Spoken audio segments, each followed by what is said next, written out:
sabu manindira alasila sabu nyatingaramo saramala malomani jurumani jomila bano awakae Maliens aw salamu alaikum tuguni an bɛ aw fo ka aw bɛɛ wale ɲuman dɔn ni wagati na Mali kɔnɔ ani Mali kɔ kan mɔgɔ bɛ ko o sɔgɔmɛ ouverture média la an ka foli bɛ se an kanubagaw bɛɛ kelen kelen ma ka yira aw la ka fɔ a ka jɛmukan don ni o ye Thierno Décrypte ouverture média kan ko Thierno ka walawala jɛmukan mun bɛ ka sigira aw ye don o don kunnafoni minnu bɛ ka jamana kɔnɔ an da ka se ka se a nafamaw ma ka walawala aw ye an y'a fɔ aw ye su daminɛ ko an bɛna jɛmukan in an bɛna kɛ ko saba kɛ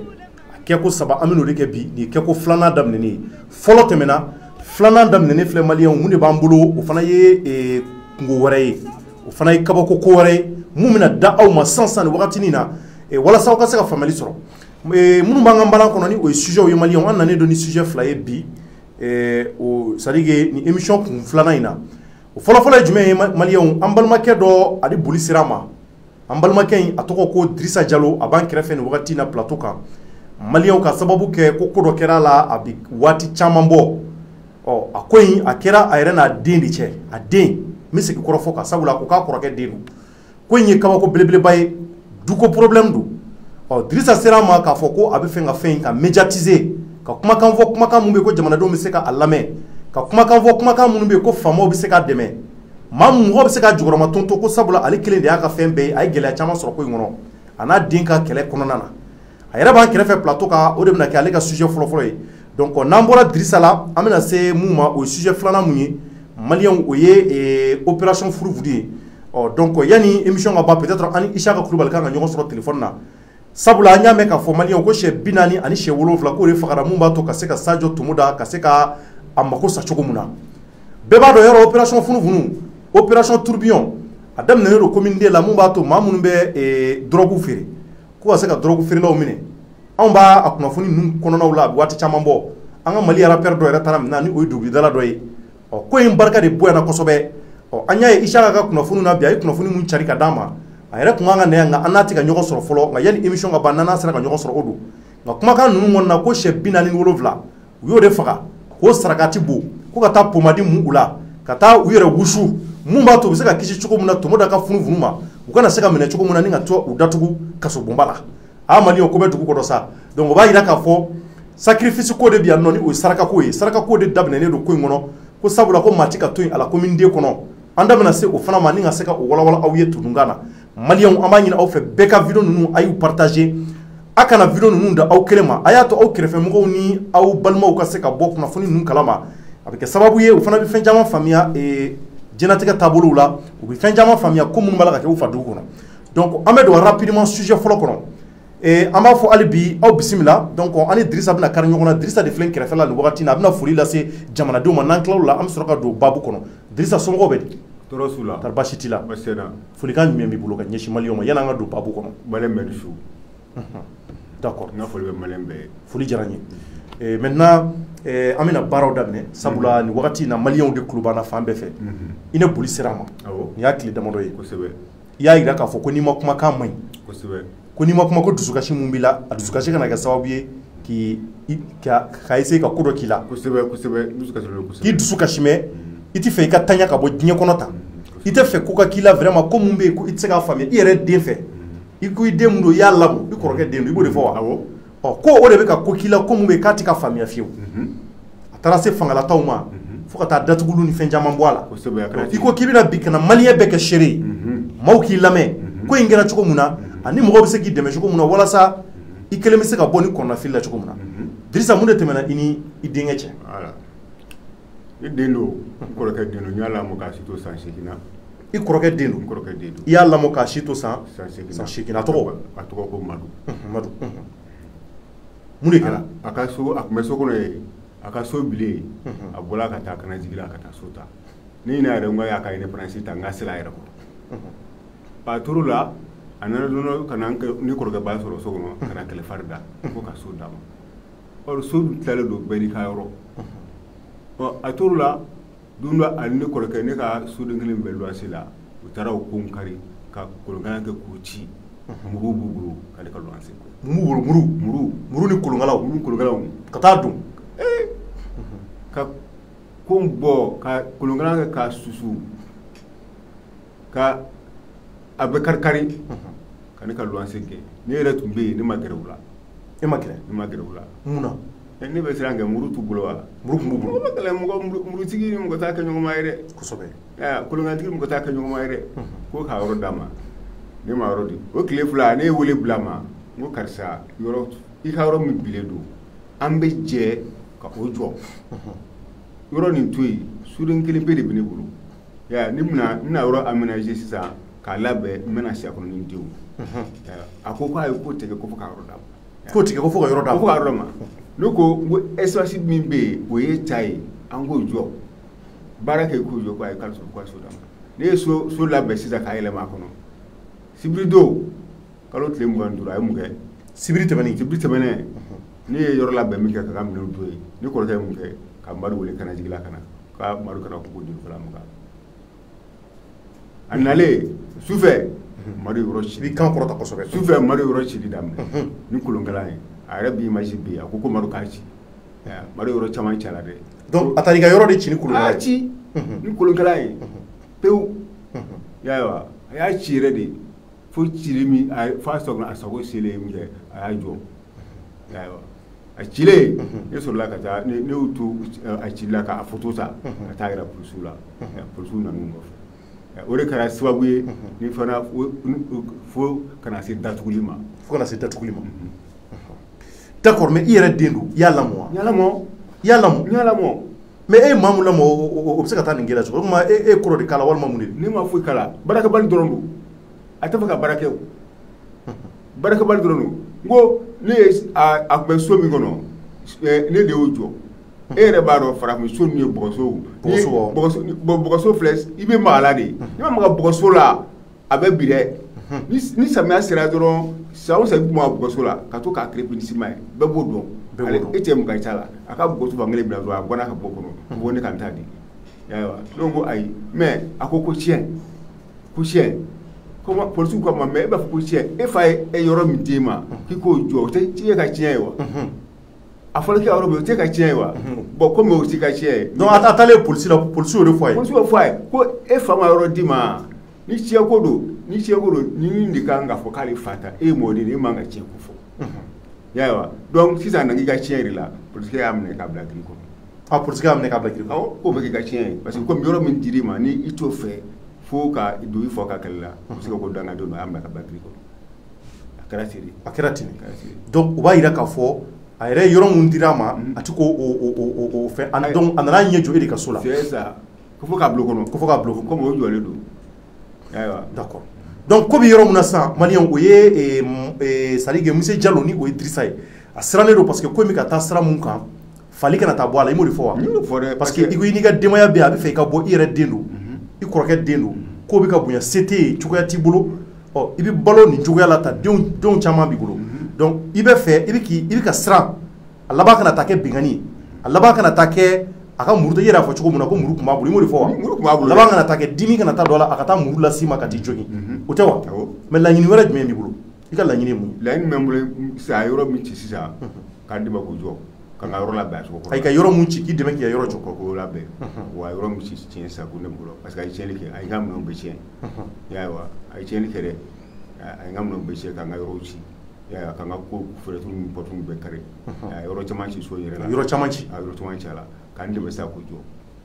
n ka laɲini o de yɔrɔ ka jɔ o cogo kɔrɔ la n ka laɲini de ye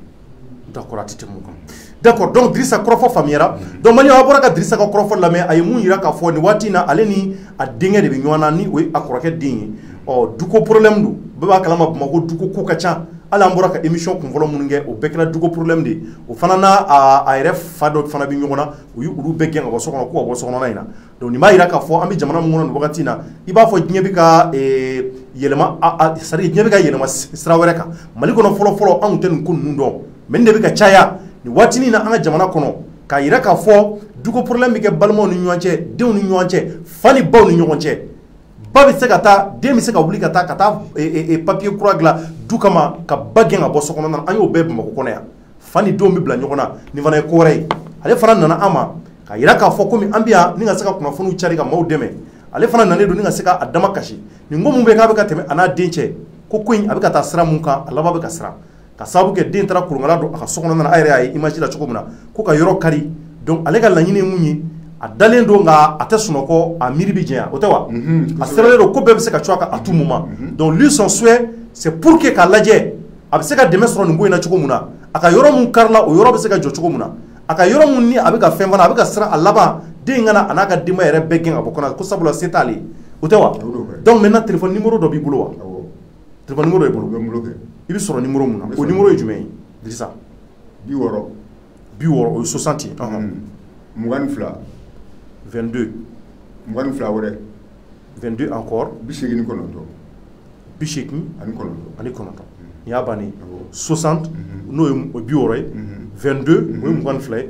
22 encore 22 ani 89 o ye 89 o tɛ wa n'i welela na i bɛ sɔrɔ d'accord Dirisa an bɛ dugawu kɛ ko in Ala ka ɲɛ sɔrɔ a la Ala k'i kisi hali bi i den Ala ka hakili ɲuman d'a yɛrɛ ma parce que sabula an bɛ waati min na c'est à dire que ni den dɔw ma hakili sɔrɔ n'i fa bila ɲɔgɔn na i bɛ kɛ i b'a fɔ ko dangaden donc a ka d'an ye i n'a ka ɲɔgɔn faamuya ale de kan ka a cɛ siri hali bi ka se ka e barika ɲini o tɛ wa parce que n'a fa dɔgɔnin e kɔnɔ a bɛ n'a fɔ a fa yɛrɛ de o tɛ wa a fa dɔgɔnin tɛ ne yɛrɛ parce que ne y'a lamɔ a fa ma lamɔ e de y'a lamɔ k'a kun y'a san 8 i b'a fa de ne ye tiɲɛ tɛ wa o kɔni mais ni o tɛ ne ka kuma mɛn dun mais mun taara bila i la o tuma e kɔrɔ de kɛ yan foyi hali a nana a ye plainte min don ne kama a delila ka plainte di kama ko kunun de a ye plainte don kunun ka taa convocation di ne ma bi de an taara convocation jaabi ko ne y'a fɔ min kan ko n den don a tɔgɔ lieutenant Dabali Banɔ ne ko lieutenant ko lieutenant yɔrɔ bɛ yen an ka yɔrɔ jɔ n ko a tɛ baara de fɛ lieutenant ko ko yɔrɔ bɛ yan n ko ne ko a ma n ko a ka kɛlɛ dabila an ka baara kɛ k'a ka yɔrɔ jɔ y'a mɛn kɛ a ko ayi ko fo ne siso ne ko ne siso tɛ sɔrɔ ne siso a tɛ d'i ma an bɛ baara de kɛ k'i siso jɔ lieutenant ka tɛ tɛmɛ ne kan o kɛra sababu ye commandant y'o mɛn commandant ko bon ko comme e tɛ baara fɛ fo ka i sen don tiɲɛ ko kɛlɛ la e dun ye mɔden ye donc fɛn y'o fɔ a ye commandant y'o fɔ a ye ko e tɛ baara fɛ fo k'i sen don tiɲɛ ko kɛlɛ la nin bɛ bɔ so kɔnɔ ka so d'e ma cogo di sodennin fila o b'o so kɔnɔ ka so d'e ma cogo di bon comme i b'i sen bɛɛ tiɲɛ ko kɛlɛ la e dun ye mɔden ye o tumana fɛ a ye nin mara yan commandant y'a minɛ k'a bila ka so la donc den yɛrɛ ka taa plainte tigɛ ka taa convocation tigɛ ka di fa ma kosɛbɛ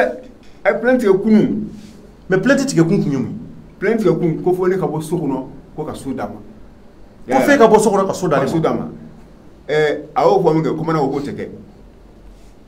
commandant ka ma k'o tɛ kɛ soden fila dɔrɔn don o tɛ kɛ e bɛ baara kɛ k'i jɔ et puis commandant ko a ma e fɛnɛ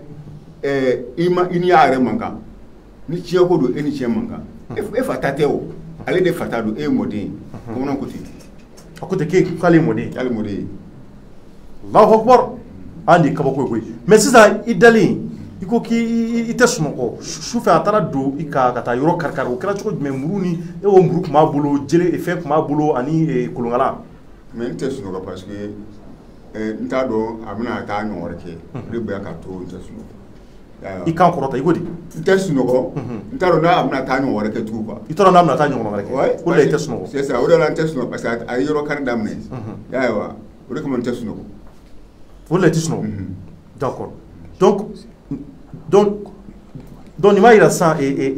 ko caman bɛ ko in kɔnɔ mais i n'i kɔrɔkɛ yɛrɛ ka bɛnbaliya fana kan mun b'o la parce que n'i ye ko kɛlen ta i k'i ka kɔrɔfɔlɔ i nanen ye k'an to briefing na i ko k'i kɔrɔkɛ fana k'i n'o fana ko ça ne va pas ko bɛnbaliya b'i n'o cɛ donc est ce que mais o ko sɔrɔla cogo di fɔlɔ kɔrɔkɛ de bɛ k'a fiyewu i tɔrɔ ka gɛrɛ dɔɔni kɔrɔkɛ n kɔrɔkɛ de bɛ k'a kɔnɔ suruku cogo di mun b'o yira kɔrɔkɛ de mun b'o yira la n b'a dɔn wa parce que ni kɔrɔkɛ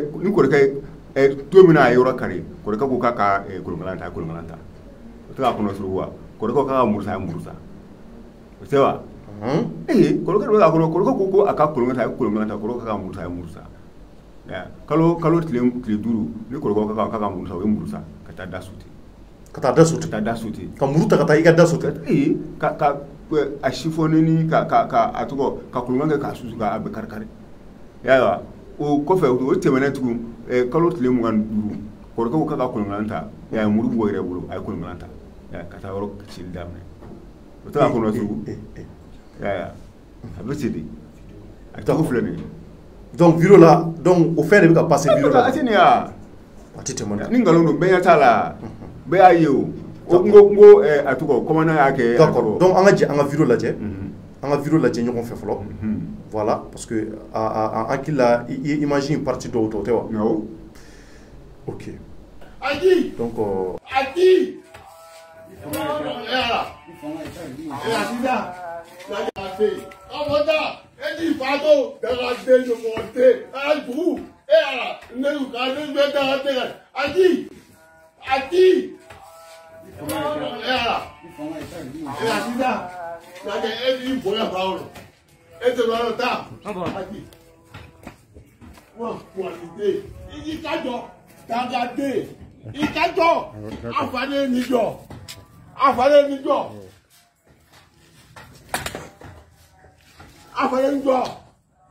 so ci don i kɛra so ci don samedi soir samedi tɛmɛnen kɔrɔ o sufɛ ka dugu jɛ dimanche la 20h waati donc a taara yɛrɛ ko f'i ka bɔ a bɔra fɔ Kanajigila kana so cili kama ka bɔ fo Kanajigila kana so cili kama Kanajigila kɔrɔkɛ y'a wele a yana bɛna a ye min kɛ fɔlɔ yana bɛna a bɛ 1 heure de temps bɔ yana bɛna a bɔra fɔ Kanajigila kana so cili kama o de kama comme n'a fɔ k'e bɔ fo Kanajigila sufɛ kana so cili kama mais a nalen e ye mun fɔ a ye i m'a fɔ a k'a k'a dabila ne ma mun fɔ a ye bilen n'a ye kolonkalan ta ka ban e bɛ fɛn bɔ kolonkalantigi ye wa a ka gɛlɛn mɔgɔ yɛrɛ man k'i jɔ kolonkalantigi e bɛ jɔ kolonkalantigi ɲɛ e kolonkalan a nalen dɔrɔn a sinna ka foncer ni kolonkalan e bɛ jɔ o ɲɛ bilen e bɛ conseil bɛ yen bilen wa conseil bɛ yen bilen a yɛrɛ ko ne k'a jɔ ko a fakɔrɔba yɛrɛ ko ne k'a jɔ k'a bɛ muru kɛ ka nin sɔgɔ k'a bɛ kunna ko ne k'a jɔ k'a muru kɛ ka nin sɔgɔ ka muru kɛ k'e sɔgɔ awɔ o de kama ne fana bɔr'u n'a cɛ donc ne ka fɛɛrɛ kɛra mun ye sisan ne de ye nin photo in ta o ne ka fɛɛrɛ de kɛra nin photo in tali ye bon photo in de kɛra sababu ye ni commandant y'a minɛ walasa mɔgɔw bɛ se ka da la cogo mɔgɔw bɛ se ka da la a ye bɛ k'a yɔrɔ ci quoi et puis a ye yɔrɔ ci fenêtre ko kɔni tɛ porte bɛ bɔ a la pewu a ye porte bɔ a la ka fenêtre fana bɔ a la ka yɔrɔ cili daminɛ o bɛɛ kɛra ka e yɛrɛ jɔlen to ne tun bɛ kɛ e ma taa yɔrɔ la o mais kolonkan bɛ mɔgɔ min bolo e b'o conseiller bilen wa vraiment muru bɛ mɔgɔ min bolo e b'o conseiller bilen wa e m'a ye a bɛ ka dɛgɛ kɛ tan min kɛ o bɛ ka kɛ ne de fan fɛ o u ka kɛ ne fan fɛ a bɛ ka ne de fan fɛ parce que ne bɛ yen a bɛ ka nɛgɛ biɲɛ kɛ cogo a bɛ ka kɛ ne de fan fɛ e bɛ se ka conseil foyi tigɛ bilen wa a ka gɛlɛn o de kama ne y'a to a k'a ci donc o b'a yira ko ala yɛrɛ de y'i bɔ mais nin ko in sisan i ko komi i ni kɔrɔkɛ yɛrɛ man di i n'i yɛrɛ fɛn man di parce que ni ko juguyalen ta f'i yɛrɛ den nana i n'o nana bila ɲɔgɔn na i ye briefing kɛ i y'a fɔ n ye cogo min na donc mais en réalité bon mun de tɛmɛna i ni kɔrɔkɛ fana cɛ en réalité min tɛmɛna ɲɔgɔn cɛ kɔrɔkɛ ye partage de kɛ est ce que a faamuya a ka partage kɛ ale ye partage kɛ ka du tila bon o tun man kan o est ce que a faamuya depuis ye kɛlɛ daminɛ n'ale de a depuis y'a daminɛ dɛ mais a bɔra e de yɔrɔ a bɔra ale de yɔrɔ parce que ale ye de miiri jɔ y'a depuis ye kɛlɛ an ka kɛlɛ wulila ale de munna tan a ye miiri jɔli min kɛ sisan ko bɛɛ n'i ka yɔrɔ bon man kan o parce que ale ta tɛ ne ta tɛ o ale ma miiri jɔlen sɔrɔ o y'a ye wa donc a ye miiri jɔ sisan ka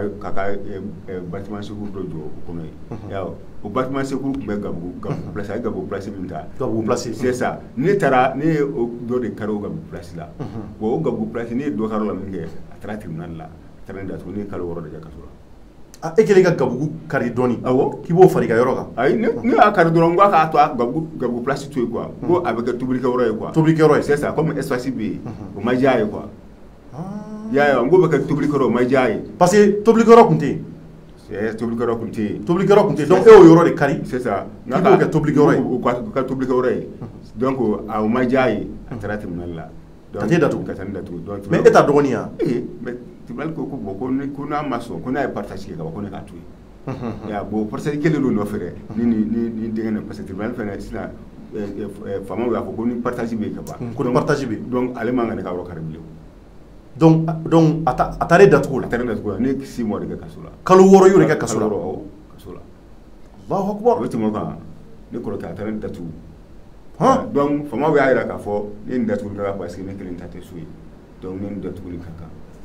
bon nin fana kɛlen faamaw yɛrɛ k'a fɔ nin fana nin datuguli ka kan parce que nin ta tɛ yɔrɔ ye nin man ka yɔrɔ kari sabu ka b'o fana minɛ parce que ale ye den ye ale ye den c'est ça et puis ale ye den et puis ale man k'i so de kɛlɛ la fana hali ni mankan bi ale fa n'e cɛ ale man ka sen don o la o de fɔra ale man k'i sen don a la a kɛra n m'a f'i ye a kɛra dusukasi bolo a ye yɔrɔ bɛɛ kari a kɛra dusukasi bolo i ka yɔrɔ bɛɛ kari donc Mali a bɔra ka nin mɛn Dirisa ka yɔrɔ bɛɛ karilen filɛ nin cogo de la tan ka ko kɛ tan vraiment c'est à dire que a sera an ma ni dusukasi de ye a ye kuma caman fɔ kunun mais kurantigɛ de bolo an ma se ka Dirisa reçoit kunun donc an sera ka reçoit bi ni o ye Dirisa Jalo ye a bɔyɔrɔ ka jan kosɛbɛ fo Lafiyabugu tɛ yan fo Lafiyabugu nin ko in kɛra yen donc a ko vraiment a bɛ da nka a tɛ sunɔgɔ a bɛ da a tɛ sunɔgɔ ka sababu kɛ a yɛrɛ denkɛ o tɛ wa i den a kɔrɔkɛ den donc Dirisa nin waati in na dusukasi b'i kan i ko k'i ka laɲini i y'o de fɔ kɔrɔfɔ la ko i ka yɔrɔ ka jɔ a y'i ka yɔrɔ kari bɔgɔso de tɛ yan ka i ka bɔgɔso bɛɛ kari jigi kelen mun b'i la denw b'i bolo i ka baara tiɲɛna sabula i datugura kaso la i y'o de fɔ kalo 6 in i datugula a kɛra sababu i ka baara bɛɛ tiɲɛna baara t'i bolo tugun donc vraiment i bɛ sunɔgɔ i yɛrɛ halala so kɔnɔna na nka i jatigɛlen don o tɛ wa d'accord donc o la an bɛ weleweleda bila jamanadenw ma o la pour que hali bi mɔgɔw bɛ se k'u kɔfilɛ maliyɛnw Dirisa ka numéro o ye 60 de ye ni o ye 60 22 22 89 60 22 à 23 yɛrɛ wa 60 23 89 donc 23 23 de don 89 89 d'accord donc o de ye Dirisa ka numéro ye donc ni mɔgɔ min ye Dirisa wele nin na a ko k'a nakun ye dɛmɛ de ye faamaw k'a dɛmɛ juges k'a dɛmɛ an ka Mali faamaw ka mɔgɔ bɛ se k'i dɛmɛ u k'i dɛmɛ sira na sugu bɛɛ ka hakili ɲɛnamaw la sabula i ni i yɛrɛ den karimɛ ɲɔgɔn na i bɛ da ani kolonkalonw bɛ don i kan ani muru bɛ don i kan ka t'i ka sow kari kari denw b'i bolo cogoya t'i bolo ɔ e n'ale fa fana bila ɲɔgɔn na parce que k'i ye gabugu kari m'o de fɔ wa i ko k'i ye gabugu yɔrɔ kari k'a fɔ k'i bɛ fɛ o ka kɛ tobilikɛyɔrɔ ye ɔ ko kɔrɔkɛ dimini kɔrɔ o fana taara plainte tigɛ k'i datugu kaso la donc ko in kɛra o cogo la donc Dirisa maintenant vraiment an b'a fɔ ala ka fura sɔrɔ nin ko in na donc maintenant mun b'i bolo kɔrɔfɔlama jumɛn b'i bolo kɔrɔfɔlama mun bɛ n bolo wa kɔrɔfɔlama tɛ dɔwɛrɛ ye ka essayer k'an dɛmɛ n ka yɔrɔ bɛɛ labɛn cogo min yɔrɔ mun karilen don n ka se k'u jɔ a jɔ cogo la i ka se k'olu jɔ o jɔ cogo la n ka kɔrɔfɔ n bɛ tɛmɛ ni a tɛ tɛmɛ nin kan ala ka kisi k'ale bi an b'i fɔ k'i waleɲuman dɔn merci beaucoup ni mun ye Dirisa Jalo ka histoire ye maliyɛnw vraiment dongo dɔ bi ko kura de mɛn jamana in kɔnɔ ko mun bɛ yen k'a ma dabali ban makɔrɔta ko hinɛtɔ ko i b'a sɔrɔ la an ka dubaw kɔnɔ nin fɛn ninnu de ka ca kosɛbɛ du kɔnɔna na donc Dirisa Jalo a bɔra fo Lafiyabugu depuis kunasini a bɛ ka na a bɛ ka taga ko a bɛ fɛ ka kuma ouverture média ka dekun b'a la nin ko in kɛra a ka so ale ye dekun caman tɛmɛ ka datugu kaso la vraiment fɛn caman kɛra la a bɛ fɛ a ka laɲini ye mun ye o ka se ka furakɛ cogo mun na sogoya t'ale bolo se t'a ye foyi t'a bolo donc a nana o kumakanw de la walasa ka n'a yira k'a fɔ ale ka laɲini ye mun ye o ye mun kɛra la o ka se ka jateminɛ k'a ka yɔrɔ dilan o y'a ka bɔgɔso bɛɛ kari-kari siyɔrɔ t'a bolo denw caman tun b'a bolo vraiment a taara a bɛ taa kasi yɔrɔ min na a taara a bɛ taa ɲɛfɔ yɔrɔ min na donc a ɲɛfɔ yɔrɔ o ye ouverture média ye sabula ala ka maa ɲumanw caman bi page in sanfɛ olu de bɛ se ka wulikajɔ kɛ ni ka se ka Dirisa jukɔrɔmato to cogo min na donc maliyɛnw en même temps an bɛna taa sujet filanan na an da kun kan ka se sujet dɔ fana ma mais an bɛna se o ma sini inshallah ni o ye an ye petini mun ka fɛtɛn geste kɛ ala ye a ka kalifa minɛ an da bɛna tila ka so ma sini parce que an ɲɛ b'a ka cɛkɔrɔbaw ka fɛn na yan donc directement an bɛ taa sujet filanan na ni o ye kojugu kɛlɛba maliyɛnw kojugu kɛlɛba Isaka Kulibali l'observateur kojugu kɛlɛba bɛɛ b'a kalama k'a fɔ an ni Isaka bi baara kɛ ɲɔgɔn fɛ a bɛ waati caman bɔ an kun kan ka sɔrɔ nin waati in na mais an ma se k'a sɔrɔ kunnafoni mun ni a cunna o ye kojugu kɛlɛba u ka wulikajɔ o ye fɛn caman ye bɛngali wale minnu bɛ jamana kɔnɔ olu fana bi kɛlɛ caman de kura walasa o bɛ se ka nɔgɔya cogo min na opération funufunu ni o ye tourbillon ye maliyɛn opération funufunu a baara daminɛnen don commune 2 kɔnɔ a bi kalo caman bɔ hakili la an ye fɛn caman bɔ plateau in sanfɛ yan ni ko kɛra Tomoda n'a ka maaw fɛ an bɛ taa o kɛnɛw c'est à dire an b'o kunnafoniw sɔrɔ ni ka se ka o kunnafoniw cari walasa jamanadenw bɛ se ka bɔ a nafamaw kalama cogo min na donc maliyɛnw opération funufunu a ye maa caman minɛ u ka wulikajɔ de ye ko drogue maa minnu bɛ drogue na sugu ka ca k'u bɛna o de kɛlɛ ka bɔ Bamakɔ commune 2 la ni o ye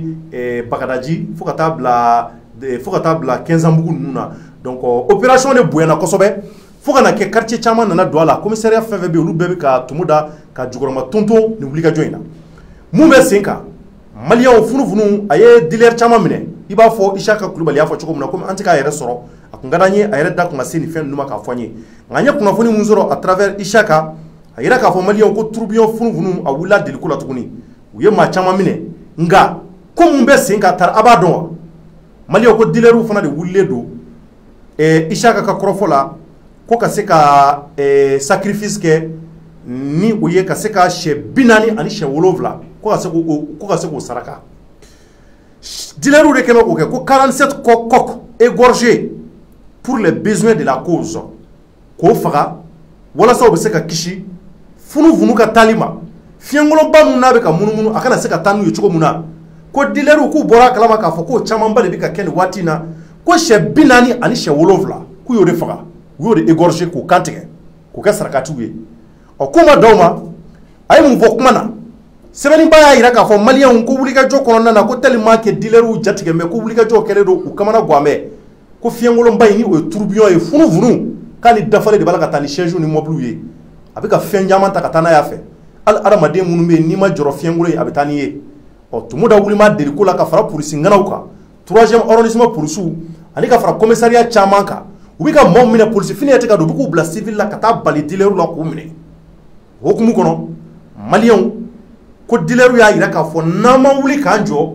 nin funufunu a bɛ ka taa ni maaw ye cogo min na a bɛ ka taa n'u ye wa i bɛ se procureur yɛrɛ fɛ yen commune de tribunal la k'ale tɛ ɲininka a bɛ dɔ k'e kɔni minɛna funufunu na dɔrɔn u bɛ taa n'i ye i b'a fɔ Isaka y'a fɔ cogo min na ko i bɛ se dɔrɔn ko 1 2 3 don 1 2 3 o kɔrɔ i bɔra polisiso la i bilala tribunal la i taara MCA la kuma caman de i tɛ si i ɲininkali caman t'a la e minɛna drogue feere dɔrɔn i taara donc o baara mun n'a bɛ ka kɛ k'a kɛ bɛ kamana gɔngɔ ye sɛbɛnniba ye mun jira a y'a jira a ka sɛbɛnniw kɔnɔ k'a fɔ k'u ye wulikajɔ caman kɛ u ye ko caman kɛ k'a lajɛ walasa u bɛ se ka tumu da n'a ka baarakɛlaw ka u corrompu cogo min na corrompu kɔrɔ ka nafolow d'u ma yɔrɔ yɛrɛ b'a dɔn Isaka bɔra k'a fɔ yan don ko a ko u tun ye dealer dɔ minɛ ko dealer in sera ka 100 ci a ye 100 ci commissaire ma commissaire ko ko 100 ci ka na 100 nani a taara 100 bɔ Orange Money na ko k'a da cɛ ka PV kan ka taa n'a ye tribunal la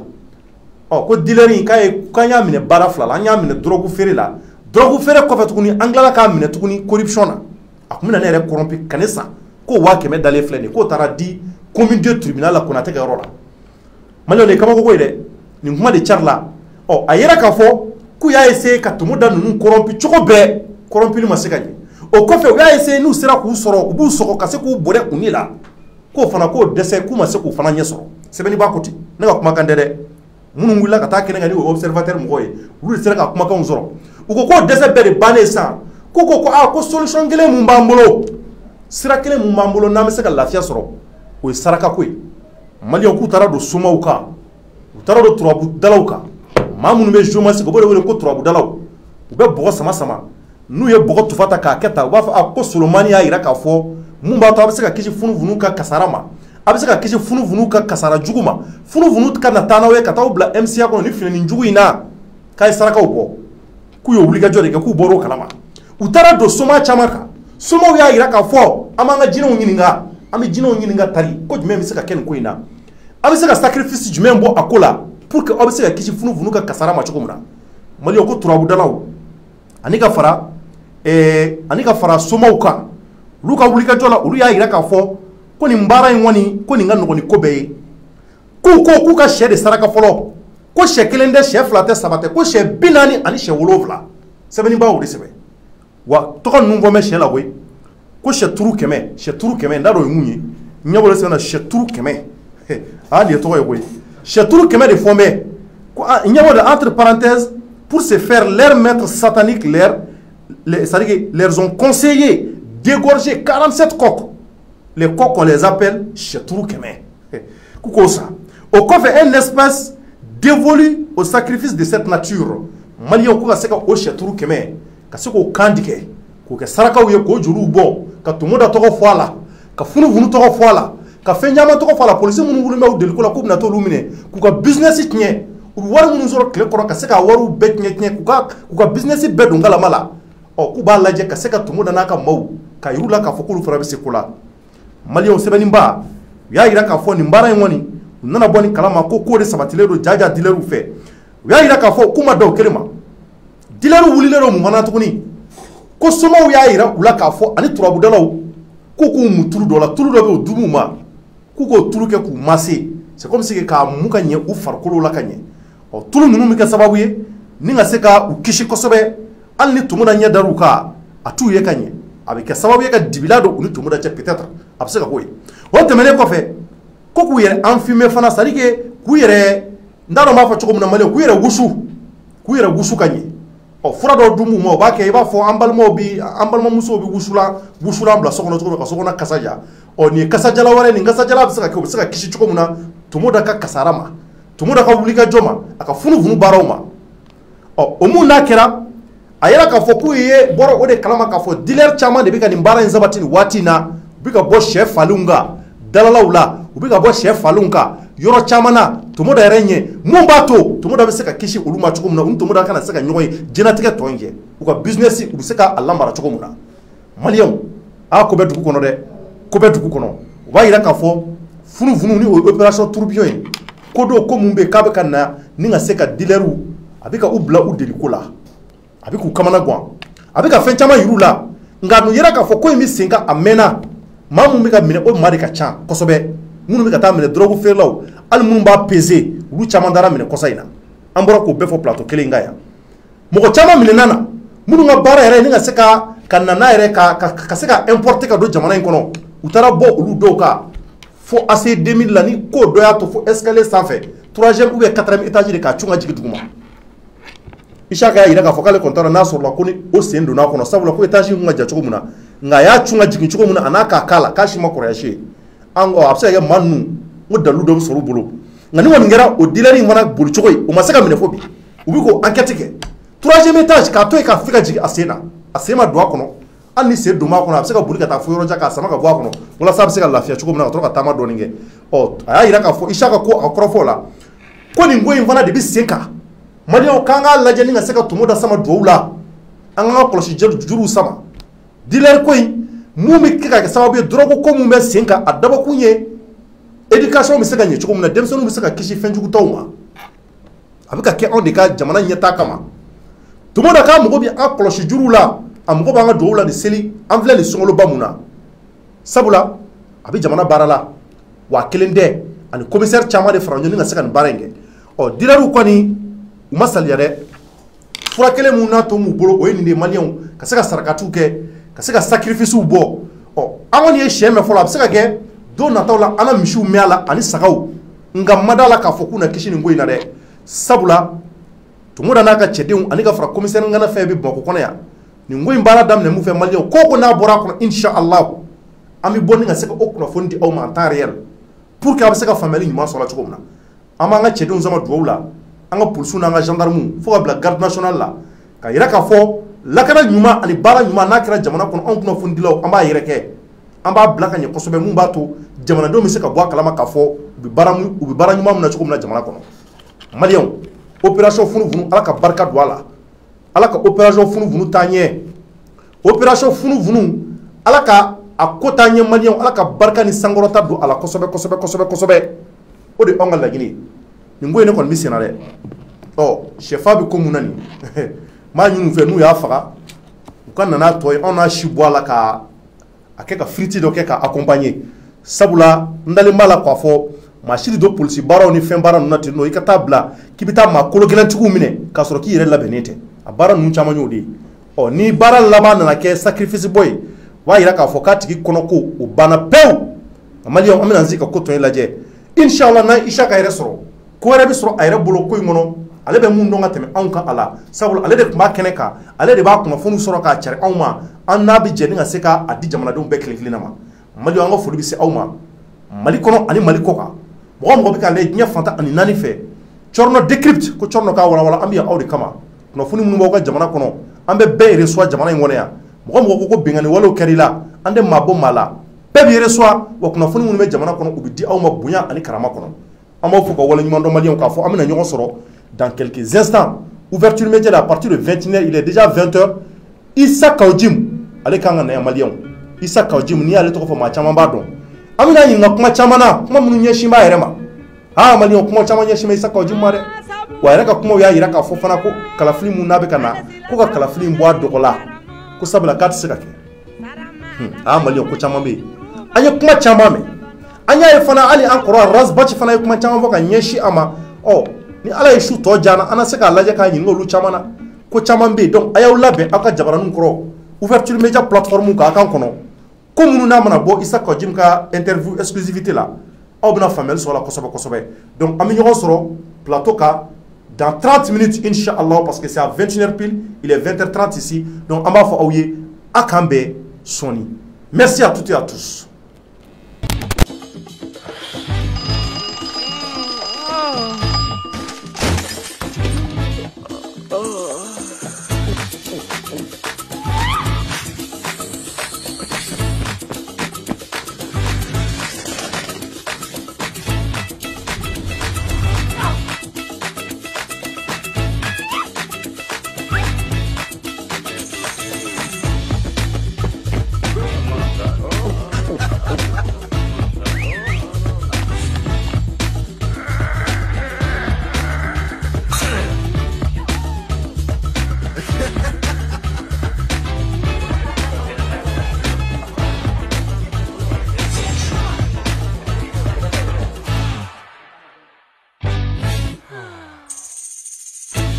Double 7,